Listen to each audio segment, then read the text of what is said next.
So go talk about them whenever you want. I'll give while you're quiet. I'll give my retrospective. Okay. Um. Okay. So as this is my third ever time watching Avatar. Was watching it with Fox, and we've been watching over the course of like the last 2.5 months, doing a few episodes here and there, usually around 3 to 4. For the last season, we just went like, screw it, we're gonna all get all of it done in like 2 weeks. So the last season we've been watching, no, 3 weeks actually. Yeah, we finished this in 3 weeks, not including this week. And it's very interesting watching someone react to this for the first time, because frankly, again, I've seen all of this twice already, and I watch retrospective videos on that all the time, where like people analyze stuff. I will say my favorite fight is still the final Agni Kai, followed closely by the first encounter with Combustion Man. As far as just the finale goes, my favorites go the taking back of Ba Sing Se at the bottom, the Ozai Aang fight, the airship fight, and then the final Agni Kai. The final Agni Kai is my favorite. I'm a music theory person, so the use of music in that scene to bring out like the tragedy in it, because really that scene is a tragic scene when you think about it. These are two siblings who are fighting for a throne that there's no reason to fight over, really. And one of them is being driven mad by the possibility of his power. It's a really tragic scene, and I think the music brings it out really well. Again, as a music theory person, it's really awesome how they use the music in that scene. I also love that there's not a lot of like fighting noises, like grunts and like you know what I mean, like fighting noises, grunts, groans. There's not a lot of breathing noises. That's just like an autistic thing of mine, I'm pretty sure, but I feel like the scene works, that specific scene works better without any of that. And the fact that that is broken when Azula breaks the terms of an Agni Kai and attacks the person she's not meant to attack is really, really, like, symbolic to how much Azula's been corrupted by power and by paranoia. It's crazy, honestly. I don't know how else to say it, really. But,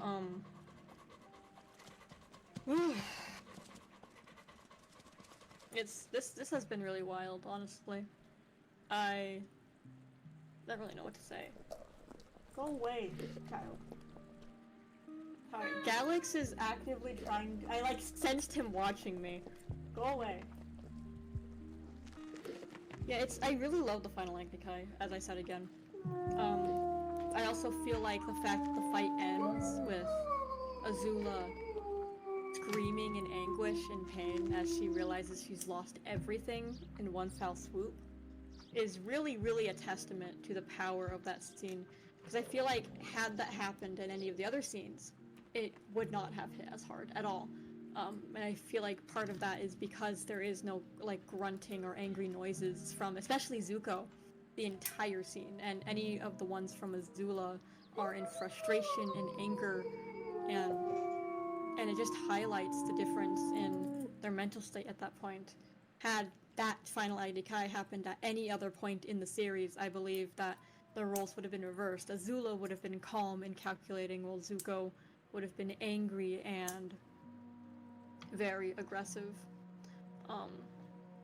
I still feel like some character things could have done better, but this show is like 14 years old. There's not much we can do, or that can be done, unless someone wants to remake the entire goddamn thing.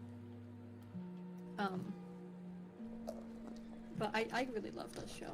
I'm glad I was able to show it to Fox, because this show has inspired so much of what I do, and it's one of the reasons I have such a high expectation for fighting scenes, because if you can't make your fighting scenes unique and interesting to watch every single time, then why are you making fighting scenes? That's kind of my thing.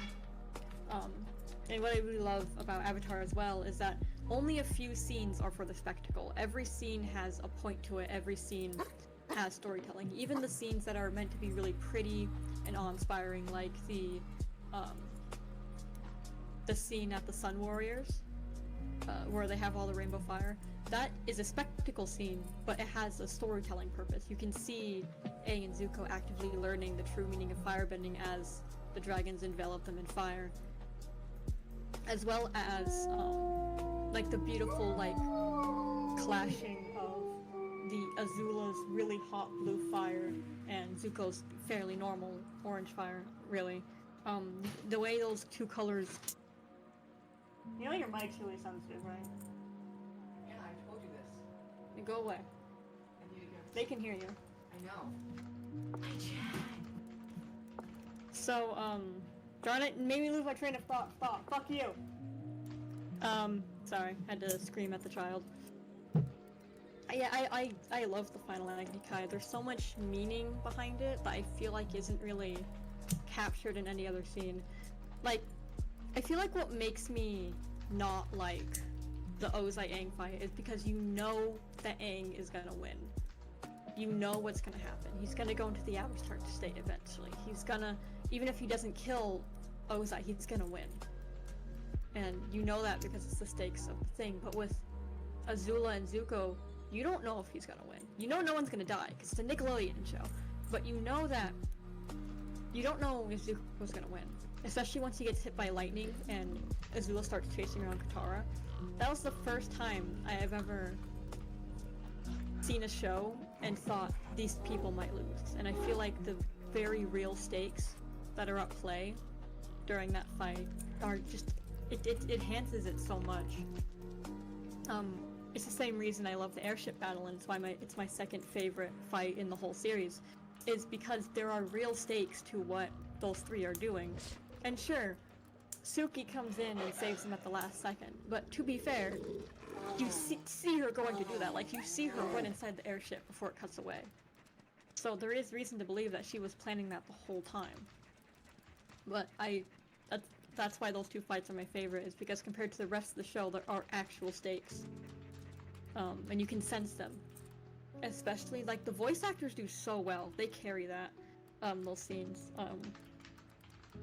Toph and Azula's voice actors especially, carry it. Dante Bosco is always a really good voice actor. I don't know how much longer I need to talk for because Luis is still fixing his stream stuff. And I just realized I've been talking this whole time, but looking at Fox's stream, it's just him with a very serious face. So as far as any of you guys can tell, he's just playing a voice message. It's me, it's Andu, hi. Andu _ here. Anduidus _ at your service. God, I need water. There's like a picture of really old water from me having some plants in it from an event, and the plants are starting to rot, but the water like looks really good for some. Oh, I'm getting nauseous looking at it now. The water looks really good for some reason every time I look up at it, like kind of like chocolate milk, and it's scaring me. Ooh, I got a Sokka figurine that just kind of sits here and stares at me all day. I'm one of those people who takes figurines out of the boxes. Sue me. But he's all posed up. He's holding his club in the air. He's pretty cool. Ugh, I just got like really nauseous. Whew. I don't really have much else to say. What character do I want to talk about? Ooh, I'll start go with who I ship in this. I'm a Zutara person at heart. I've shipped it since I was a kid when I first watched this. I don't remember when I first watched this. I don't count it in the times I've watched it because I don't remember anything. But I remember really liking the Zuko and Katara pairing. And then as I got a bit older, I started liking Zuko and Sokka pairing more. If they interacted more in the show, they would probably have really good chemistry together. I do wish that Zuko said Toph's name ever. They never... Zuko never says his name in the show, and I think that's kind of crazy. You can check, you can go through the entire show. He never says her name. He refers to her, but he never says her name, and I think that's kind of crazy. What else? I don't really ship Aang with anyone. He seems like he still has a lot of problems to figure out, especially if you read the comics. Which, by the way, that ending makes the comics really, really funny, because Zuko's like, we're gonna remove the divided world, and then he continues to divide the world. It's crazy. Yeah, and spoilers for the comics. In the comics, it's called the Promise or something like that. Zuko and the Earth King have a meeting, and I guess the Earth King, not realizing that he's talking to a literal fucking teenager, is like, we need to separate the colonies, and just doesn't look into any nuances. And the teenager's like, yeah, sure, that sounds like a good idea. Yeah, sure, that sounds like a good idea. I'm Zuko. And so, you know, they continue to divide up the world and end up dividing these colonies, which are made up of firebenders and earthbenders, by the way. So literally the least divided colonies that there could be. And, I think that's kind of crazy. It makes that ending kind of ironic, and a lot of stuff makes the comics were made quite a bit after the initial show, so I guess they never really looked into the details, but Zuko's not doing very good on his promise to end how divided the world's become. I'm still a mega fan of Zuko. As per Fox's request, I'm not gonna talk about my criteria for what I consider an attractive fictional character. But Zuko's just a really good character. He's really well written. He's the poster boy for a redemption arc. I feel like Hunter, if Alla House was given a bit more time, could have had that same feel. But even towards the end, Hunter never really felt like part of the Owl House gang. He still kind of felt separate, just because the audience never gets to see the months in between ending of season 1 and beginning of end of season 2 and beginning of season 3. Because I feel like his redemption should have taken part during the end of season 2 rather than kind of in the middle, and then had it finish up at the beginning of season 3. Just have him like go against Bellows as his act of rebellion, and then the group still doesn't really trust him going into season 3 when they're in the human realm. But yeah, I really like how they went about Zuko's redemption. It fits the character, especially that he would fall back on his old ways before fully redeeming himself. I've always liked that they took the step to do that, because a lot of the issues with redemption arcs nowadays is they happen too fast and they happen too consistently. Zuko still has a lot of his temperament issues. He doesn't become a full-on soft boy. In fact, he's still kind of a prick. But we do kind of get to see the socially awkward Zuko that lies underneath all of that, all of those issues. Once. Okay, Fox is still going. I've been talking for like a full 15 minutes at this point, and my computer stopped charging. Whoop-de-doo, love this. But yeah, we get to see like the fully socially awkward Zuko, the prince who never got to talk with other kids of his own age. And I think it's kind of crazy. It's my own headcanon that Zuko's autistic, but I'm not gonna talk too much about that.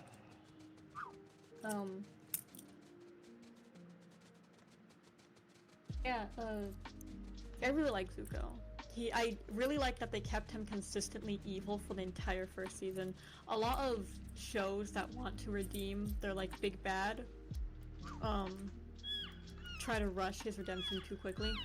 It made sense for Zuko to give up at the North Pole, and that was what made his redemption plausible, in my opinion, was that it made sense for him to do that. It made sense for his first act of mercy to be there. It also makes sense for him to do the Blue Spirit stuff, which, by the way, the Blue Spirit stuff was what made Fox fall in love with the show. Like, that was the, like, that was the hill, and suddenly he was having a fun time riding the rest of the ride. If that makes sense.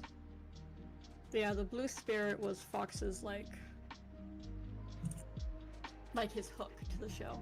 He gets really excited whenever he hears the blue spirit theme, which by the way becomes Zuko's theme eventually. At the end he just didn't seem to notice the leitmotif. But yeah, how long have I been talking? Oh, I've been talking for 30 minutes. This is fun.